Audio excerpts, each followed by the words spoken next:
దేశంలో నేటికి దళిత ముస్లిం మైనార్టీలకు స్వాతంత్ర్యం రాలేదని అందుకే నేటికి ఆయా వర్గాల ప్రజలపై దాడులు జరుగుతున్నాయని దళిత బహుజన పార్టీ జిల్లా అధ్యక్షుడు షేక్ జిలానీ అన్నారు.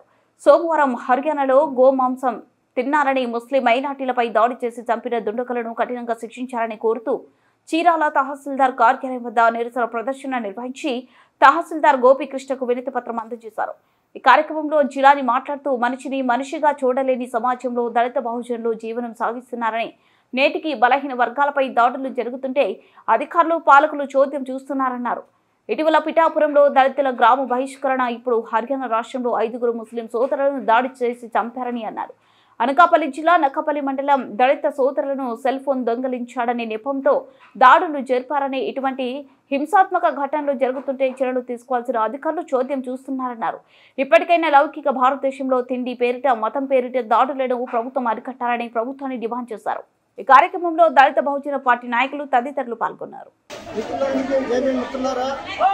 స్వాతంత్రం వచ్చి 76 కన్నా ఎక్కడ స్వాతంత్రం మన భారతదేశంలో ఉన్న 140 కోట్ల మంది భారతీయులు అంతా మన భారత మాత అందరూ ఇంటి బిడ్డలమే, అంతా సోదరులమే. అయినా సరే ఈరోజు హర్యానాలో ఏదో ముస్లింలు ఏదో గోమాంసం తిన్నారని అబద్ధం దానితో నలుగురిని చంపేశారు. ఇదంతా దారుణం, ఒకసారి గుర్తుంచుకోండి. అలాగే ఒక పేద ముస్లింలు రైతులు బండి హర్యానాలో చోటు చెప్తున్నాడని ప్రాథమికంగా చెప్పినారు. ఇది ఎంత దారుణం అండి.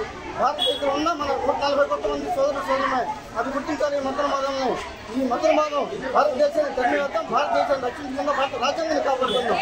ఈరోజు భారతదేశంలో ముస్లింలకి, భారతీయ ముస్లింలకి, భారతీయ దళిత సోదరులకి, క్రైస్తవులకి రక్షణ లేకపోతుంది. ఇతరంగా రాష్ట్ర ప్రభుత్వం కానీ కేంద్ర ప్రభుత్వం కానీ భారతీయ ముస్లింలకు, దళిత సోదరులకు, క్రైస్తవులకు రక్షణ కల్పించాలి. రక్షణ క్రమంలో దళిత సోదరులు కిరాతకంగా పుట్టి మన మీద కేసులు పెట్టారా గ్రహించాలి. పేద దళిత సోదరులను పుట్టి ఇబ్బంది పెట్టి పోషించి ఇంకా చేసిన దొండగలను వెంటనే రద్దు చేసి కఠినంగా శిక్షించే వరకు మా దత్తమైన పార్టీ పోరాటం ఉంటుంది. అలాగే ఈరోజు భారతదేశంలో 40 కోట్ల మంది ముస్లిం సోదరులు ఉన్నారు, ఎంత పేదరికంలో ఉన్నారు. అది ఈరోజు రాజకీయ నాయకులకి వాళ్ళు ఓటు బ్యాంకు కావాలి కానీ ముస్లిం ఓటు బ్యాంకులు వాడుతున్నారు కానీ ముస్లింలకు అభివృద్ధి ఉన్నది ఏ పార్టీ లేదు. ఈరోజు ముస్లింలు చూడండి ఎంత పేదరికంలో ఉన్నారు, అది గ్రహించాలి. భారతదేశం 40 కోట్ల మంది ముస్లింలు ఉన్నారంటే ఐఏఎస్లు కానీ, ఐపీఎస్లు కానీ, టీచర్స్ కానీ, ఎంఆర్ఓలు కానీ ఒక్క పర్సెంట్ వెళ్ళారు. కారణం పేదరికం. ఆ పేదరికాన్ని పాల్గొనాలంటే ఏ పార్టీ కావాలి వాళ్ళకి ఓటేయండి, నా రాజకీయాన్ని చేస్తాం. అదే కాన్సెప్ట్ అదే బాబాసాహెబ్ మనకి ఇచ్చిన మన ఓటు ఉత్తరం లాంటి ఓటు హక్కు మనకి ఇచ్చాడు. ఓటు కింద మన రాజ్యాధికారులు రాజించినప్పుడే భారతీయ ముస్లింలకు, దళిత సోదరులకు, క్రైస్తవులకు రక్షణ మిత్రులారా అది గ్రహించి మన ఓటు మనం వేసుకుందాం, రాజ్యాధికారులు సాధించుకుందాం. లేకపోతే భారతదేశంలో ముస్లింలకు, దళిత సోదరులకు, క్రైస్తవులకు రక్షణ ఉన్నది మిత్రులారా. ఈరోజు చూస్తూనే ఉన్నారు మీరు. భారతదేశంలో ఎక్కడ చూసినా ఉత్తరప్రదేశ్ కానీ, గుజరాత్, రాజస్థాన్ ఏ రాష్ట్రం చూసినా ముస్లింలు చంపుతున్నారు. గోమాంసం అబద్ధం పక్షులు చంపేస్తున్నారు. వాళ్ళ మీద అత్యాచారం చేస్తారు, కేసులు పడతారు. అయితే వీళ్ళంతా ఉగ్రవాదులు ఉన్నారు. ముస్లింలు ఉగ్రవాదులు కాదు మిత్రులారా.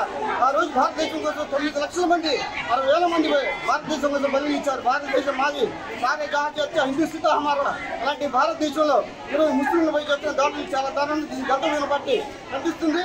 అలాగే దళిత సోదరుల మీద అన్యాయంగా పుట్టి కులం పెట్టి దోషించే దుండగుల్ని వెంటనే అరెస్ట్ చేసి వాళ్ళని కఠినంగా శిక్షించే వరకు ఆ దళిత పార్టీ పోరాడుతూ ఉన్న మిత్రులారా. ఈరోజు ముస్లింలు ఎంత పేదరికంలో ఉన్నారు చూడండి. కూలి పని చేసుకుంటూ ఏదో చిన్న మెకానిక్ పని చేసుకుంటూ వచ్చే చికెన్ మటన్ అమ్ముకుంటూ పేదరికంలో ఉన్నారు. అలా ఏ ప్రభుత్వం అయినా వాళ్ళ అభివృద్ధిని వచ్చుకోవాలి కానీ వాళ్ళ మీద చంపడం, వాళ్ళ మీద కేసులు పడతాం, ఇది చాలా దారుణంగా కూడా కేంద్ర ప్రభుత్వం వెంటనే స్పందించాలి. వెంటనే స్పందించి ముస్లింలకు రక్షణ కల్పించి వాళ్ళ అభివృద్ధిని వచ్చుకోవాలని ఆ దళిత భోజనం పార్టీ డిమాండ్ చేస్తూ ఈరోజు అలాగే అనకాపల్లి జిల్లా